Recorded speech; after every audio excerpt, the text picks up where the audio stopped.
दूसरे विश्व युद्ध पर जिन इतिहासकारों ने काम किया है उनका कहना है कि दूसरे विश्व युद्ध में यूरोप के कम से कम 1 करोड़ लोग मरे थे। कम से कम 1 करोड़ लोग मरे थे। दूसरे विश्व युद्ध में बहुत तबाही हुई थी और इस तबाही में पूरी अर्थव्यवस्था डूब गई थी। दूसरे विश्व युद्ध से अगर किसी को फायदा हुआ था तो वो एक ही देश था, उसका नाम था अमेरिका। अमेरिका को बहुत फायदा हुआ था, अमेरिका का कोई नुकसान नहीं हुआ था।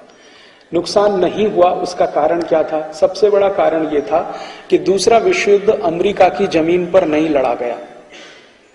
दूसरे विश्व युद्ध में जो जमीन इस्तेमाल की गई, जो स्थान था युद्ध का, जो बैटल फील्ड था, जो वॉर फील्ड था, वो यूरोप था।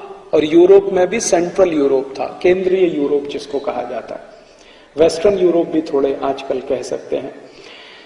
सबसे ज्यादा लाभ अमेरिका को 2 कारण से हुआ। एक तो अमेरिका की जमीन पर युद्ध नहीं हुआ था, दूसरा अमेरिका को लाभ इस युद्ध में यह हुआ था कि अमेरिका की हथियार बनाने वाली बड़ी बड़ी कंपनियों को जबरदस्त ऑर्डर्स मिले थे दूसरे विश्व युद्ध में।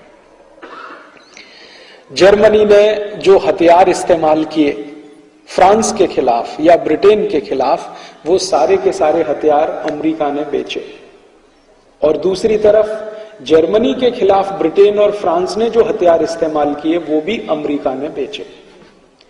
माने अमेरिका दोनों तरफ हथियार सप्लाई करने वाला सबसे बड़ा देश था। अमेरिका की ये जो बड़ी बड़ी कंपनियां हैं जिनके नाम कभी कभी आप अखबारों में पढ़ते हैं, जैसे General Motors, GM, Ford, IBM, रेक्सॉन, रेथियोन, एक्सॉन, ऐसी ITT, कॉपर कोनेकॉट, ऐसी अमेरिका की जो बड़ी बड़ी कंपनियों के नाम अक्सर आप सुनते हैं, ये सब हथियार बनाने वाली बड़ी कंपनियां हैं। इन हथियार बनाने वाली कंपनियों को जबरदस्त मुनाफा हुआ था। इन्होंने जो मित्र देश थे, मित्र देश माने ब्रिटेन के साथ मिलकर जर्मनी के खिलाफ लड़ने वाले देशों को मित्र देश कहा जाता था। जर्मनी के साथ मिलकर लड़ने वाले देशों को शत्रु देश कहा जाता था। तो मित्र देशों को भी हथियार अमेरिका बेच रहा था, शत्रु देशों को भी हथियार अमेरिका बेच रहा था। अमेरिका की 10 उंगलियां घी में थी और 10 पैर की उंगलियां घी में थी, 20 उंगलियां घी में थी, ऐसा कह सकते हैं। तो दूसरे विश्व युद्ध का सबसे बड़ा लाभ किसी एक देश को हुआ तो अमेरिका को, और सबसे बड़ा नुकसान जिन देशों को हुआ, यूरोप के देशों को, France, Germany, Sweden, Switzerland, Denmark, Norway, Britain आदि आदि देशों को। जिन देशों को नुकसान हुए उन देशों ने आपस में बैठकर कुछ समझौते किए। उनमें से एक समझौता यह था कि युद्ध अब समाप्त हुआ है, हमको आगे बढ़ना है, तो एक दूसरे को सहयोग करना सीखना चाहिए। तो यूरोप के देशों ने आपस में मिलकर एक दूसरे को सहयोग करने के लिए एक समझौता किया, जिसको नो वॉर पैक्ट कहा जाता है।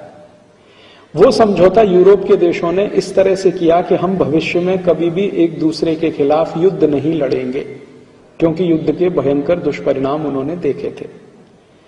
तो युद्ध नहीं लड़ेंगे ऐसा समझौता उन्होंने कर लिया, और वो समझौता आज तक कायम है। यूरोप के देशों ने 1945 के दूसरे विश्व युद्ध के बाद आपस में 2004 की तारीख में कोई युद्ध नहीं लड़ा है।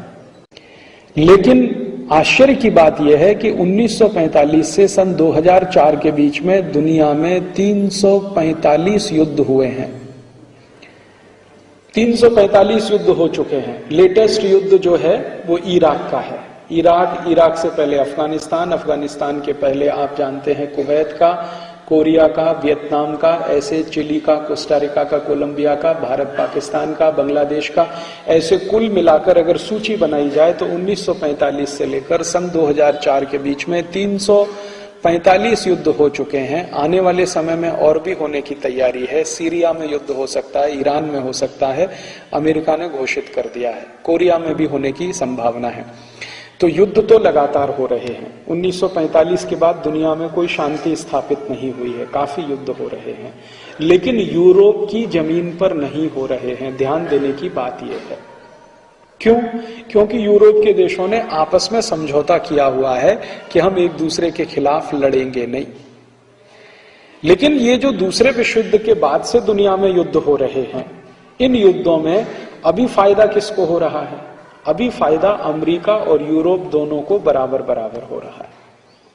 1945 के दूसरे विश्व युद्ध में पूरा फायदा सिर्फ अमेरिका को हुआ। 1945 के बाद जो 345 युद्ध दुनिया में हुए हैं, उसमें फायदा यूरोप को भी हो रहा है, अमेरिका को भी हो रहा है। कैसे हो रहा है? यूरोप की बड़ी बड़ी कंपनियां हथियार बना रही हैं और दुनिया के देशों को बेच रही हैं। अमेरिका की भी कंपनियां भी हथियार बना रही हैं, दूसरे देशों को बेच रही हैं। अगर आप ध्यान से अखबार पढ़ते हैं तो 2-3 दिन पहले आपने देखा होगा, अमेरिका की एक बड़ी कंपनी जो F-16 विमान बनाती है, फाइटर प्लेन, उसने पाकिस्तान को बेचना शुरू किया है। परिणाम क्या निकलेगा? भारत भी वही खरीदेगा, क्योंकि भारत को पाकिस्तान से डर है, पाकिस्तान को भारत से डर है। तो अमेरिका ने पाकिस्तान को बेचना शुरू किया तो भारत सरकार भी खरीदेगी। थोड़े दिन के बाद पाकिस्तान सरकार और ज्यादा खरीदेगी तो भारत सरकार और ज्यादा खरीदेगी। तो अमेरिका का दोनों देशों में व्यापार चल गया हथियार बेचने का, F-16 प्लेन बेचने का। और F-16 का फाइटर प्लेन कोई कॉलगेट का पेस्ट नहीं है जो 10-20 रुपए में बेचा जाए। ये तो ऐसा फाइटर प्लेन है जो अरबों डॉलर में बिकता है और उसमें मुनाफा हजारों प्रतिशत में होता है। ऐसे ही तरीके से हथियार बेचने के काम किए जाते हैं। एक देश को देना, फिर पड़ोसी देश अपने आप खरीदेगा, उसको देना तो उसका पड़ोसी अपने आप खरीदेगा, फिर उसको देना तो उसका पड़ोसी अपने आप खरीदेगा। तो हथियारों की एक अंधी दौड़ पूरी दुनिया में जो चल रही है दूसरे विश्व युद्ध के बाद, उसका सबसे बड़ा लाभ अमेरिका और यूरोप को हो रहा है। ये लाभ जो है इतना अधिक है कि इन दोनों इलाके में, अमेरिका और यूरोप के इलाके में पिछले 50 साल में अभूतपूर्व समृद्धि आई है। 50 साल पहले का यूरोप का अध्ययन अगर आप करें और अमेरिका का अध्ययन करें तो पिछले 50 साल में यूरोप और अमेरिका की पर कैपिटा इनकम, प्रति व्यक्ति आमदनी हजारों गुनी बढ़ी है सिर्फ इन युद्धों के होने से, क्योंकि उनको भयंकर हथियार बेचने के रास्ते खुल गए हैं। तो इस तरह से दुनिया चल रही है।